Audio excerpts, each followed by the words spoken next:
Hello বন্ধুরা, তো বলো সকলে কেমন আছো? আশা করবো সকলে ভালো আছো। তো আমিও ভালো আছি। দেখো, কালকে দুদিন ধরে ভিডিও দিতে পারিনি আমি। কালকে একটু বাইরে গিয়েছিলাম, তো সেখান থেকে এসে মানে এতটা শরীর খারাপ লেগেছে কি বলবো। সে প্রচণ্ড জ্বর এসেছিল, আর কাঁপিয়ে কাঁপিয়ে শীত করছিল, মাথাটা খুব ব্যথা ব্যথা হয়ে যাচ্ছিলো, মানে ব্যথাটা ফেটে যাচ্ছিলো মাথা, ওই জন্য কালকে ভিডিও দিতে পারিনি। কালকে ফোনই ধরিনি, কালকে ফোন ধরা ভিডিও দিয়ে কোনো ইচ্ছা আমার মনতে হয়নি।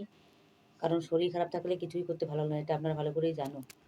তো শরীরটা এতটাই খারাপ ছিল, তো জানি না এতটা খারাপ হলে হয়তো পাহাড়ে উঠেছিলাম। পাহাড়ে ওঠার জন্য তো শরীরটা খুব থেকে গেছিলো, খুব মানে যন্ত্রণা করছিল। সকালবেলা ঘুমের ঘুমের সময় দেখি গা তো এত ব্যথা করছে কি বলবো। গা তো নড়াতেই পারছে না ব্যথার জন্য। প্রচণ্ড শরীরটা খারাপ লাগছিল আমার। তো এখন যা একটু ভালো লাগছে, তো আজকে আবার স্নান টান করলাম, গা হাত পা ধুলাম। গা হাত পা দিয়ে সুন্দর করে স্নান টান করে সাবান টাবান লাগিয়েছি।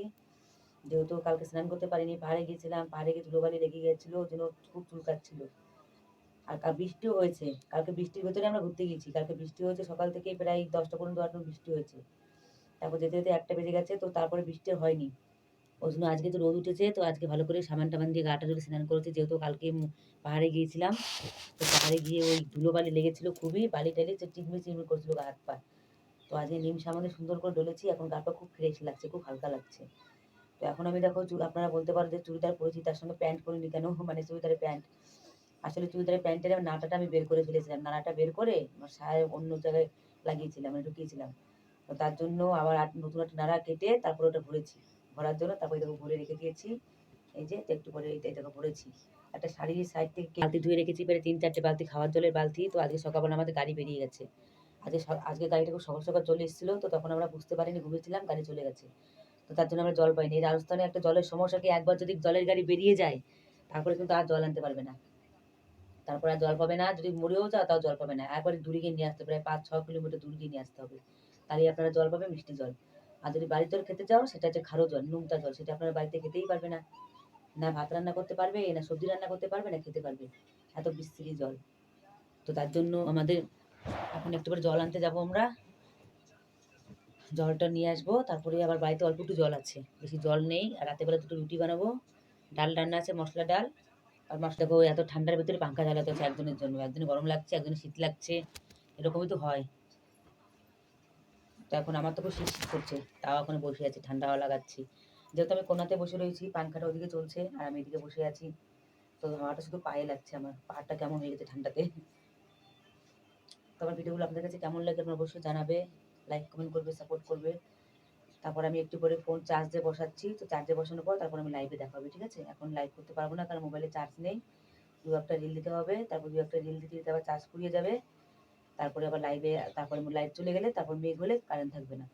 এখানটা মেঘ হলে একদম কারেন্ট থাকে না, একদম কারেন্ট থাকে না মেঘ হলে। তো তার জন্য আমাকে এখন মোবাইলটা চার্জে লাগাতে হবে। চার্জে লাগিয়ে তারপর লাইভে আসবো রাতের বেলায়, ঠিক আছে? এখন থেকে বেশিরভাগ রাতের বেলায় করে লাইভে আসবো, ঠিক আছে? রাতে 9টাও বাজতে পারে, 8টাও বাজতে পারে, 10টাও বাজতে পারে। এখন থেকে এরকম সময় লাইভে আসবো। কারণ সারাদিন এই বাচ্চা কাচ্চা হেই হেই করে, তারপরে এই আওয়াজ ফাওয়াজের জন্য অনেক লাইভ করতে সুবিধা হয় না, অসুবিধা হয়।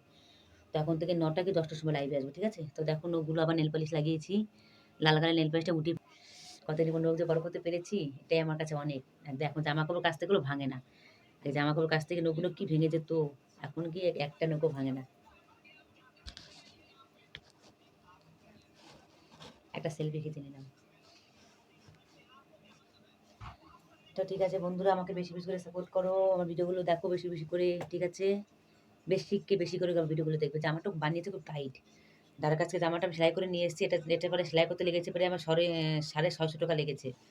তো দেখো পিস টিস দিয়ে আর সীমানো দিয়ে 650 টাকা লেগেছে। এখান দিয়ে খুব টাইট হয়ে গেছে, এখান দিয়ে আরো এইরকম ছিল, এইরকম ছিল এখান দিয়ে, আমার এতটা কষ্ট হচ্ছিল। তারপরে এটা আবার ঢিল করেছি, ঢিল করার পরে এখন তাও টাইট টাইট হয়েছে দেখো, এখনো প্রচুর টাইট, মানে এখানটা যেরকম পরে সেরকমই বানায় এরা। তো আমার এখানটা জামা সীমানো একদম পছন্দ হয় না আমার, তাও কি করবো বলো, একদম পছন্দ হয় না, তাও আমাকে এখন জামা সেলাই করতে হচ্ছে। এবার ভেবেছি রেডিমেড কিনবো, এবার আর জামা আমি কাটাবো না।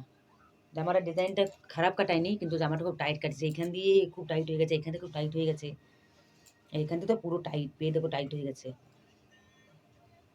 আমি নিজেও জামা কাটাতে পারি, কিন্তু আমার কাছে মেশিন আগে ছিল। তো ভিডিওটা কেমন লাগলো সাপোর্ট করে লাইক কমেন্ট করবে, আমাকে সাপোর্ট করবে, ঠিক আছে? Tata bye bye.